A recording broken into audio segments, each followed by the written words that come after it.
Hello, this is Fear Dragon, and welcome to Breaking Out, the show about North American StarCraft 2 players. Here on this show, we spend 1 week highlighting an up-and-coming North American player. Throughout the week, we find out more about the player's history, their personality, and their playstyle over the course of 6 short episodes. On Monday, we'll interview the player and find out more about them. Tuesday through Thursday, we'll watch a game from each of the various matchups casted by your very own Fear Dragon. On Friday, we'll check out a generally awesome game with some sick play, and on Saturday, we'll kick it back with the player and have some wacky fun with some randomly selected events like handicap ladder matches, karaoke, and dance contests. Each episode aims to be about 20 to 30 minutes long, so you can learn more about the North American StarCraft 2 scene without interrupting your busy WCS schedule. Thanks so much for watching, and I hope you enjoy the show. Hello everyone, this is Fear Dragon coming at you with another episode of Breaking Out. Today we're going to be covering our Protoss vs. Protoss following Team Fnatic's Hellokitty for this week, but I'm joined here today with a very special guest. It is one of my favorite co-casters. How are you doing today, Boisterous SC2? I'm doing quite great, Fear Dragon. Quite awesome. That is good to hear, man. It's been a while, hasn't it? I know. We haven't commentated together since like the URTL ended. I know, it's been quite a while, and rest in peace, URTL used to be a great team link. But hey, you know what? Let's go ahead and jump in really quickly and introduce these players, because the show is, again, Breaking Out, the show about North American StarCraft 2 players. This is the Protoss vs. Protoss from the week following Hellokitty. So I'm just going to go ahead and jump in and introduce the first player as we spawn down here in the bottom left-hand corner of Derelict Watcher. On top of the red Protoss player in this PvP, representing Team Fnatic, is the American player, Hellokitty. And spawning up here in the top right-hand corner, representing his team Overdose, it's going to be our blue Protoss player, SolQuest. And you know, Fear Dragon, I just gotta ask, how much Breaking Bad did you watch before you came up with the name for your show? Was it like 4 weeks of it? Okay. I actually so when Breaking Bad came out, I watched like the first couple of episodes, and I was like, nah, not really too into it. And then about 3 months ago, I was like, you know, I've heard a lot of good things about this show. Let me go ahead and watch it. And I watched all of it in about 2 weeks.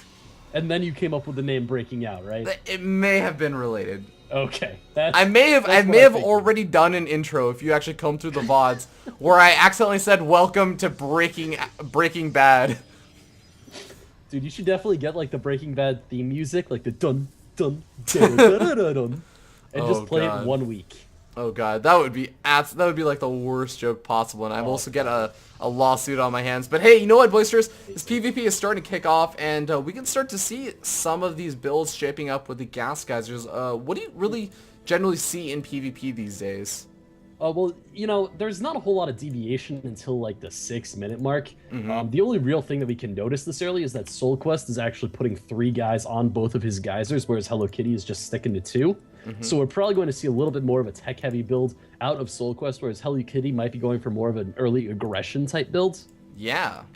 And Hellokitty is definitely known for that kind of early aggression. You can easily throw down a couple more gateways, and, you know, he likes to say that he goes to the early aggression a lot, partially because it allows him to actually scout out his opponent, and if you have all your units at your opponent's front and they're forced to deal with them, you have a pretty good idea of where they're at. And, you know, in the meanwhile, as you said, SolQuest looking like he's going to be teching up. I'm curious if this is going to be like some sort of DT expand. Yeah, I mean, that's something that's definitely been starting to really make a place on its map. I mean, we definitely saw a lot of it near like the end of the last couple months of URTL, and that's where I started to really understand it as a strategy.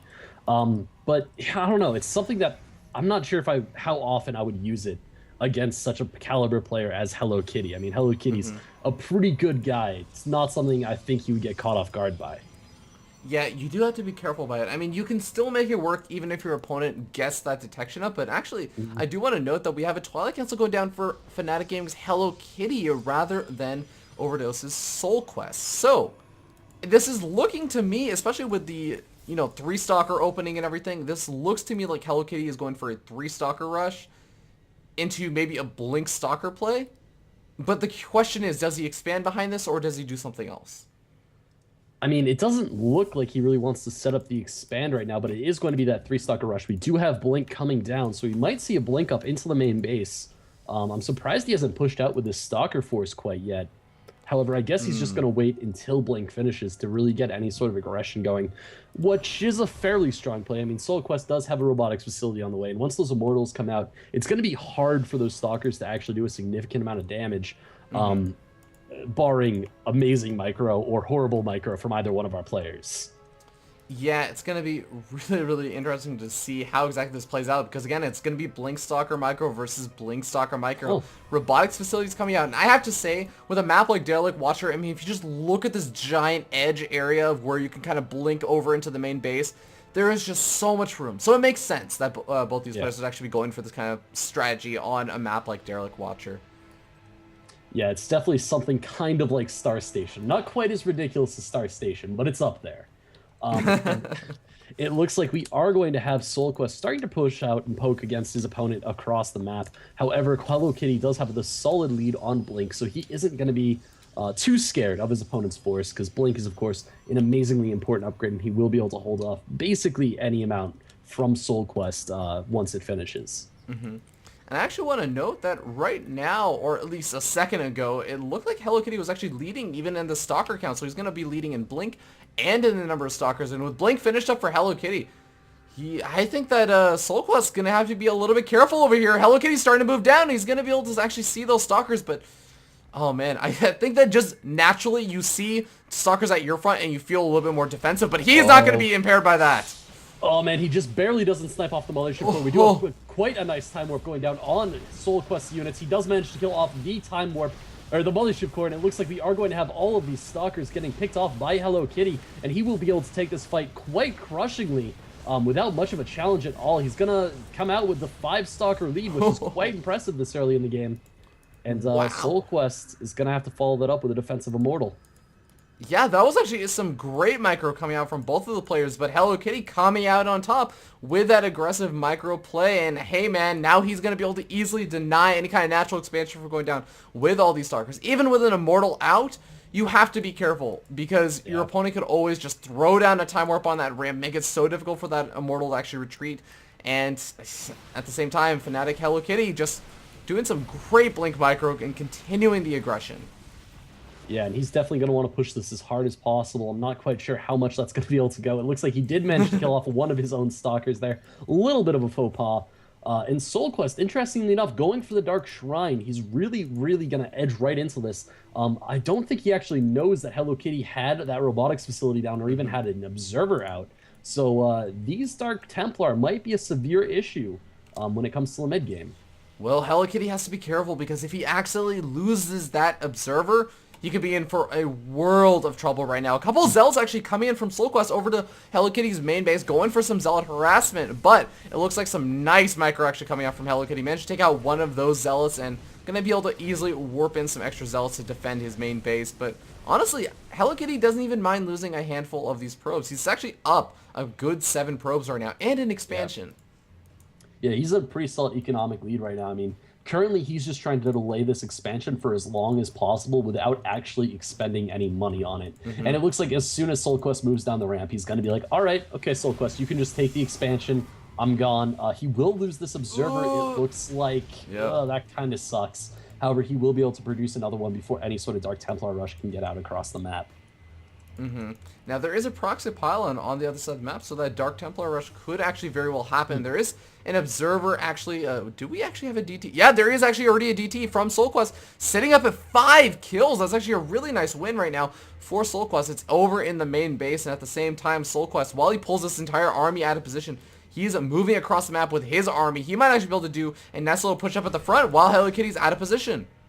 Yeah, but we do have Hellokitty sitting his Mothership Core right now, so with a nice Time Warp or a nice Photon Overcharge, he could hold this off quite significantly. And it looks like that Photon Overcharge is going to go down, and even the Mothership Core stays alive. That is crazy. I would have expected that thing to die instantly. However, we are going to have a small push down from Hellokitty, forcing Soul Quest back.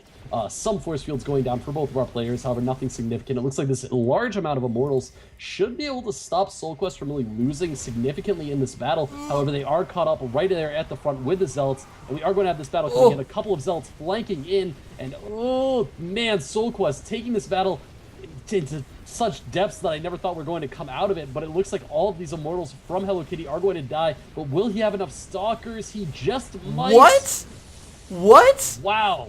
Oh my god, Hellokitty somehow equalized that fight. I don't even know what happened there, man. I mean, there were Zealot flanks coming in from the proxy pylon. He was outnumbered in the number of Zealots. He's up against a superior number of Immortals with a mainly Stalker composition. How in the world did he just come out of that? I mean, I think this is kind of just like the biggest part, I think, is that SolQuest Immortals all started at the back of the pack. So they all just got target fired down, and by the time that the real battle started happening, almost none of them had shields anymore, which is pretty important. And however, we are going to see SolQuest trying to move up here again. That's a little bit of a silly move, as there is a significant army advantage for Hellokitty.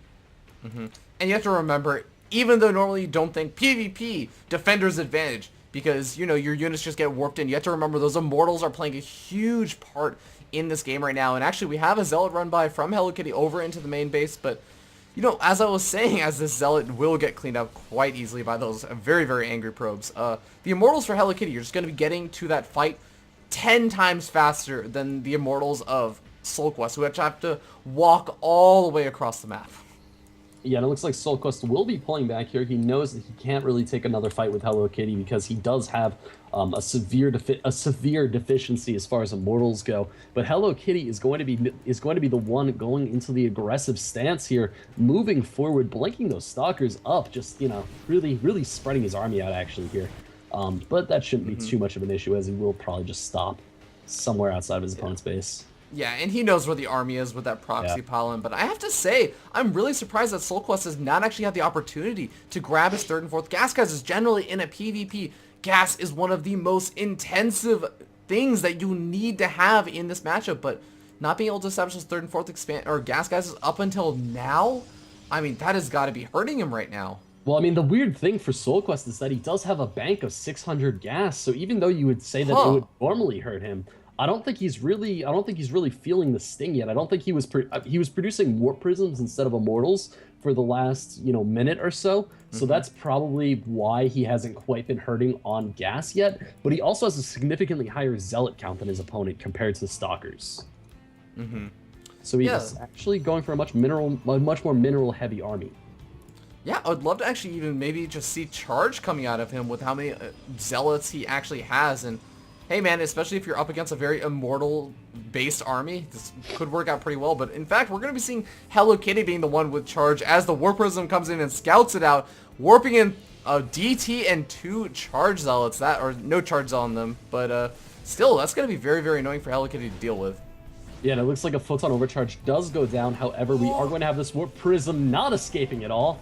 Man, those Stalkers, that Warp Prism did not pick the right way to run. At all. Oh my god. Yeah, super unfortunate, but look at this, actually, over the 3rd expansion of Hellokitty, he scouts out that pylon, but the pylon, or the DT does end up seeing that 3rd expansion, but the pylon was just barely out of range for it. A little bit of a funny situation there. Yeah, and it looks like the pylon might survive for just a little bit longer due to this Dark Templar. However, the Dark Templar should not be able to do much more past that. He might get a probe here, maybe. Oh, will he get a probe? Yeah, he will. That I'm a covert ops agent. Oh, yeah, he is. And actually, will he snipe off this pylon? Oh, wow, he will. And he even turns the Zealot around. That Dark Templar was way more effective than... oh my god. Oh my god, Boisters, I think that we just found Splinter Cell, man. He is a Dark Templar reincarnated in the year, like, 4000. Oh my god, he hasn't even taken hell damage yet. Okay, the charge has completed up, though, so he does start taking a little bit of damage there. And oh my god, he gets out of there, man. This Dark Templar is a ninja. Okay.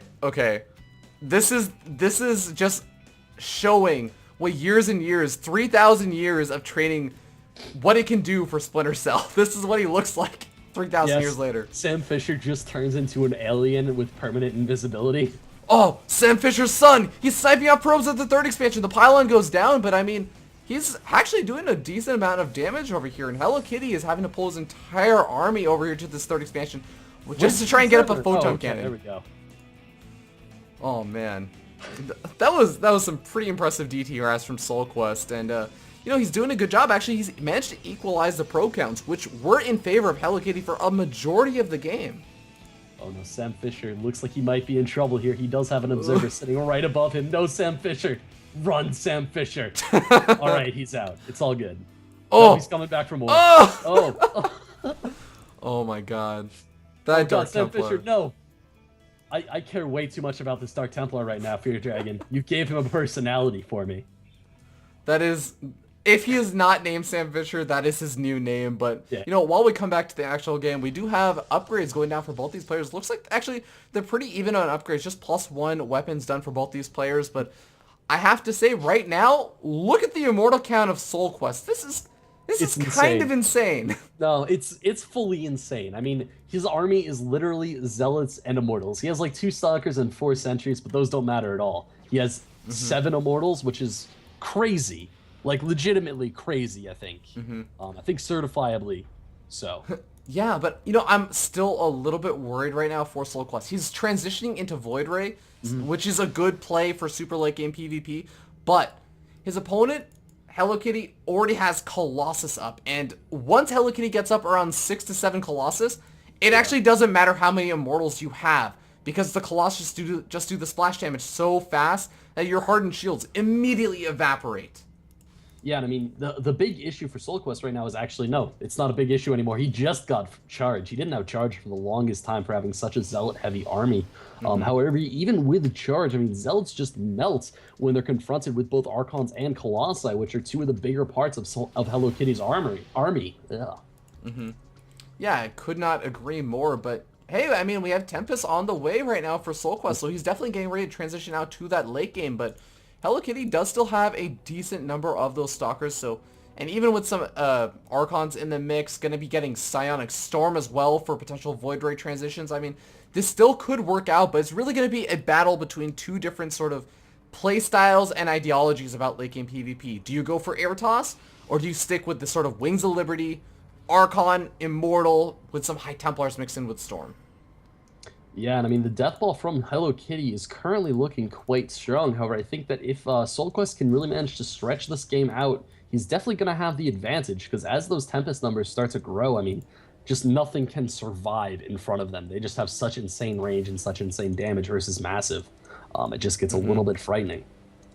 Yeah, it's actually the weirdest thing in the world. You have this giant Protoss capitalist ship. Not capitalist. It's a Protoss ship where they actually just do a lot of trading on. No, it's a capital ship. And it does an absurd, what was it? I think it's 85 damage right now with +1 air weapons done to other Tempests and carriers. And then it attacks the Zealot and it takes like 12 hits to actually kill it. Does it do that bonus massive damage to Colossus? Because Colossus are technically grounded. It does. Yeah, it does. Oh, yeah. I thought they did. However, the way you formed that, I just got confused. Well, we'll have to wait and see, as it looks like there's going to be a little bit of War Prism harassment coming in from Fnatic's Hellokitty. He comes in with 2 Dark Templars and 2 Zealots. Going to be able to easily take out at least one of those Photon Cannons at the same time. He's going to be pulling Soul Quest's entire army a little bit out of position. And I think that Soul Quest should be able to handle this without losing too much. Yeah, I mean, I'm surprised at Hellokitty's choices as far as targeting. I mean, he does manage to kill a pylon and shut down 3 gateways. But other than that, I mean, he really has not done a significant amount of damage. I mean, one of these Dark Templars has 5 kills, but other than that, really nothing's even died. Oh, boisterous. I think that the damage was not direct damage. It was pulling the army out of position right now. And now the Tempests are actually vulnerable to a lot of these Blink Stalkers. One of them gets very, very low in health. But look at the army positioning of Hellokitty. He's completely cut off his opponent from being able to move into that 3rd expansion. Yeah, but will it be enough? It looks like we are going to have a move in from Soul Quest right here. A beautiful storm coming in from Hellokitty. We'll be able to slice quite a bit of that army. And oh my god, just the hallucinated Colossi being enough to drive Soul Quest up a wall. And Soul Quest's army is just melting. It looks like we do have quite a few of these Colossi dying. And actually, Soul Quest being able to pick off all of the Colossi despite the hallucinations, that is just impressive. It looks like we are going to have all of these Immortals moving forward. And I'm really not sure about who's going to win this fight. It looks like it might actually go to Soul Quest. Yeah, amazingly enough, I mean, it looks a little bit more in favor of Hellokitty, but that's because he has these hallucinated Colossus. Yeah. That was a very close engagement, but I have to agree with you, man. He came out a little bit ahead. He's maintained at least 3 of those Tempests. He's maintained a decent number of 3 Immortals still on the map right now. And Hellokitty is going to have to make something happen. Does he just continue the aggression with a giant charge lot warp-in, or what? I'm not sure if I would agree with the giant charge lot warp-in, because SolQuest can kind of come back and do just as many warp-ins. I mean, his economy did take quite a pummeling during that last engagement, but it's not quite in the dumps yet. He does have the small advantage as far as upgrades go, and he does have Archons along with Void Rays on the way, and that's just a lot for Zealots to handle. Yeah, and at the same time, we actually have a lot of Archons in the mix right now for Hellokitty. He's actually able to take out a lot of these Immortals. This is a huge loss right now for SolQuest. The Stalker's actually blinking up on top of the Tempest as well, and those Tempests just do not do the same damage as they do to other Colossus. Oh my god, that was just painful for SolQuest, getting completely put out of position and just destroyed. I mean, it looks like he will be able to clean up a little bit of the economy here, but I just don't think it matters. I mean, losing that big of a portion of his army at this point in the game is just, it's a death blow, especially considering the fact that his supply is now 49 to 134. I mean, it's just going to be the GG. Yeah, and I have to say, even the Dark Templar that Hellokitty sent to the 3rd expansion cleaned up 8 of those probes. Definitely worth it, and I mean, that was an insane PvP, Boisterous. Yeah, I mean, SolQuest looked like he was in it for so long, but Hellokitty with just so many multi-pronged attacks and so many great cleaning up of the probes just really pulled it out. Yeah, and it was a really fantastic game, and really have to hand it to Hellokitty. Thank you so much for submitting this game. It was a lot of fun to watch. But guys, please go ahead and check out Hellokitty. Of course, this is Breaking Out, the show about North American players. And, you know, on this show, we are spending 1 week highlighting an up-and-coming North American player. Hellokitty is the player choice of the week from Team Fnatic. So please, in the Twitch chat, I'm actually linking things like where you can catch Hellokitty, where you can like his team, follow him on Twitter, etc. Watch his stream actually on twitch.tv/ I think it's like Noob Eater. And he gets asked, I remember he was telling me, he gets asked, is it Noob Eater or Noob Beater? But it's definitely Noob Eater. It's definitely, I read it as Noob Eater, man. But yeah. But with that being said, of course, Boisterous, where can people catch you at? If people want to check out other stuff I do, you can head on over to youtube.com/boisteroussc2, or you can follow me on Twitter at boisteroussc2. And yeah. Yeah, it was an absolute pleasure to have you on, man. I miss casting with you, and of course, if you guys actually, yeah, go ahead. We need to do some more commentary, Fear Dragon. We need to figure it out. We do, man, and I'm glad to have you here on Breaking Out. But guys, if you did enjoy this episode of Breaking Out, or if you have any feedback or anything, please consider subscribing and following and leaving any feedback over in the Twitch comments, over in the Team Liquid thread, over in the potential Reddit thread, or wherever. You can even just leave it in the YouTube comments. I don't care. I'll actually read the YouTube comments. I've been advised not to, but I do it anyways. So please leave any feedback that you have about the show, and we're going to be doing another awesome game of the week from Hellokitty, and that's going to be tomorrow at 9 p.m. Pacific and midnight Eastern time zone. Sorry about the timing for the East Coasters, or it is at midnight, but unfortunately, trying to avoid the Day 9 Daily and WCS and everything. I'm sure you guys understand, but hey, if you can't catch it, you can always catch the VODs over at youtube.com/FearDragon64. With that being said, any closing words, Boisterous? No, I don't got anything. You're not living up to your name right now, but I'm gonna forgive you for that. Here, I'll give you a closing theme, okay? Okay.